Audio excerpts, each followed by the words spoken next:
सूरजपाल बाबा यानी कि भोले बाबा। आजकल इसका नाम हर जगह आपको सुनने को मिल जाएगा। हर कोई जानने की कोशिश कर रहा है कि ये बाबा कौन है। एक पुलिस सिपाही यानी कि एक कांस्टेबल से एक बाबा बना ये इंसान आजकल हर जगह सुर्खियों में है और इसकी वजह है हाथरस वाली भगदड़, जिसमें अनेकों सैकड़ों जो निर्दोष लोग थे उस भगदड़ का शिकार हो गए और अपनी जान गंवा बैठे।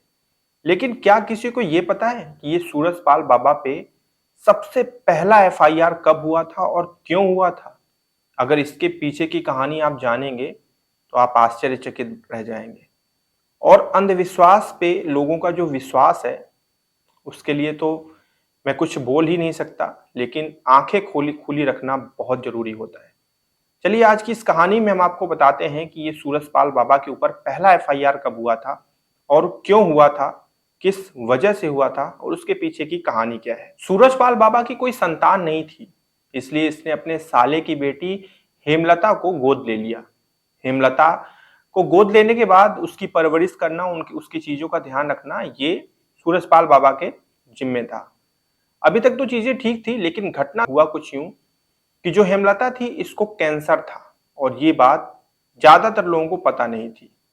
अचानक से उसकी तबीयत खराब होती है तो सब लोग अस्पताल जाने के बजाय सीधे सूरजपाल के पास आते हैं, इस बाबा के पास आते हैं, कहते हैं कि तबीयत इसकी खराब है हेमलता की। तो ये बाबा साहब उसको अस्पताल ना भेजकर, उसकी जांच ना करवाकर इस चीज का दावा करने लगते हैं कि चलो मैं हूं, मैं ठीक कर दूंगा। इसके बाद रात भर उसका जो है उपचार करते हैं ये अपने तरीके से। फिर सुबह वो सही हो जाती है, चारों तरफ ये चीज फैल जाती है कि अब हेमलता सुरक्षित है, उसका स्वास्थ्य सही है। अब कुछ लोग इसको इस कदर फैलाते हैं, कहते हैं कि आपको पता है कि बाबा ने ही उसको ठीक किया, उसको बहुत घनघोर बीमारी थी जिससे निजात बाबा ने ही दिलाई। ये बात चारों तरफ फैलने लगी।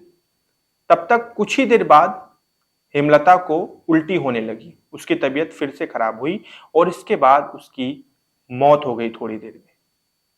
जैसे ही वो मृत हुई तो कुछ लोगों ने प्रश्न उठाना शुरू कर दिया कि कौन सा इलाज किया, कैसा इलाज किया कि हेमलता की मौत हो गई। और कुछ लोगों ने, जिनके ऊपर मतलब मैं कह ही नहीं सकता कि ये किस तरीके के लोग हैं, ज्यादातर लोगों ने चारों तरफ ये चीज फैलाई कि हेमलता जब आई थी, जब बाबा के पास लाया गया था तो वो मर चुकी थी, लेकिन रात भर में बाबा ने उसको पुनर्जीवित कर दिया और अब वो फिर मर गई है तो बाबा उसको फिर से पुनर्जीवित करेंगे। और ये चीज वो लोग ही नहीं बोलने लगे, बल्कि ये चीज वो खुद सूरजपाल बाबा बोलने लगा कि इसको मैं पुनर्जीवित करूंगा।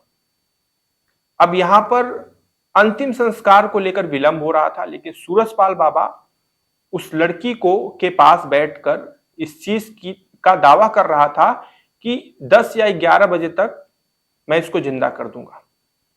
ये बात पूरी आग की तरफ फैल गई चारों तरफ, पूरे इलाके में, पूरे जिले में, जिले के आसपास के क्षेत्रों में आग की तरह ये बात फैली कि बाबा एक मृत लड़की को जिंदा करने वाला है। वहां पे शमशान पे कुछ लोग भी जुटने लगे। देखने वाले सबको पता था कि कुछ ना कुछ चमत्कार होगा, लेकिन बाबा द्वारा दिए गए समय पे ऐसा कुछ भी नहीं हुआ, ऐसा कोई भी चमत्कार नहीं हुआ। वो लड़की जीवित नहीं हो पाई।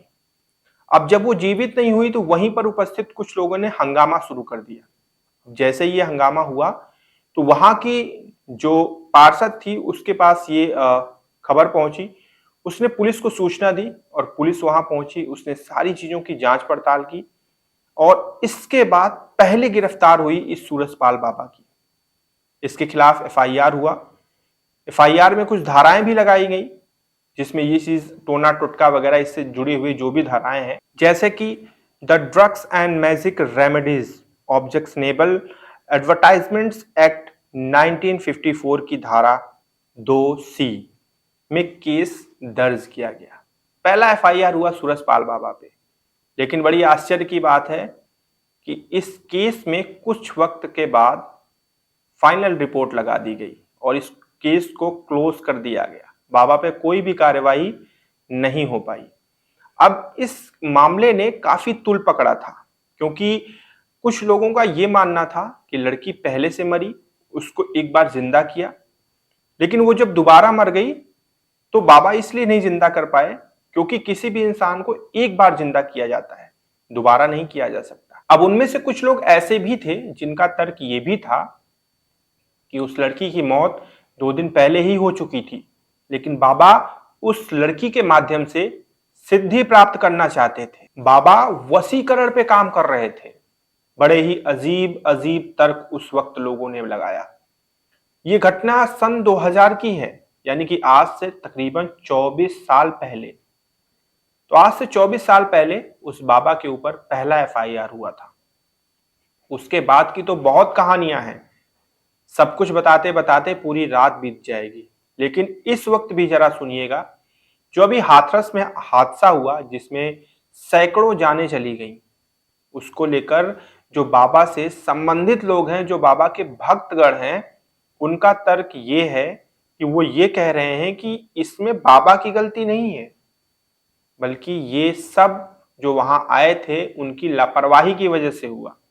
कुछ भक्त तो ये भी कह रहे हैं कि ये साजिश के तहत किया गया है, यानी कि कुछ महिलाएं ऐसी आई थी जिन्होंने भगदड़ को आग दी, जिन्होंने भगदड़ मचाने में पूरा काम किया, क्योंकि वो बाबा से जलती थी।